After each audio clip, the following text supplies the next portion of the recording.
મારું ગામ કોંઢ છે. મારું નામ જયપાલસિંહ ચૌહાણ છે. હું કોંઢ ગામનો વતની છું. સાહેબ, કોંઢ ગામમાં પણ કહી શકાય કે ભારેલા અગ્નિ જેવી સ્થિતિ હતી. ઘણો બધો ખેડૂતોની અંદર રોષ અને વિરોધ, આક્રોશ ઘણું બધું જોવા મળ્યું છે. આજે ગાંધીનગર જાવ છો, શું કહેશો? ગાંધીનગર અત્યારે અમે આમ જોવા જાવ તો એક ચેતવણી આપવા જઈએ છીએ ખેડૂતો બધા, કે આટલામાં સમજી જાવ તો સારું છે. નહીતર પછી આ રેલી નહીં, રેલો પહોંચશે છેક દિલ્હી સુધી પહોંચશે.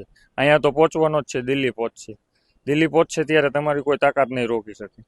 ખેડૂતો જ્યારે જ્યારે આવા મોટા આંદોલનો કરે છે ત્યારે ત્યારે તેમના પર લાકડીઓ વરસાવવામાં આવે છે, બીજી અન્ય દબાવણી કરીને તેમને બેહાડી દેવામાં આવે છે. આજે કઈ રીતનો કાર્યક્રમ હશે? શાંતિપૂર્ણ રીતે આ રેલી ગાંધીનગરમાં પોગવાની છે, શું કહેશો?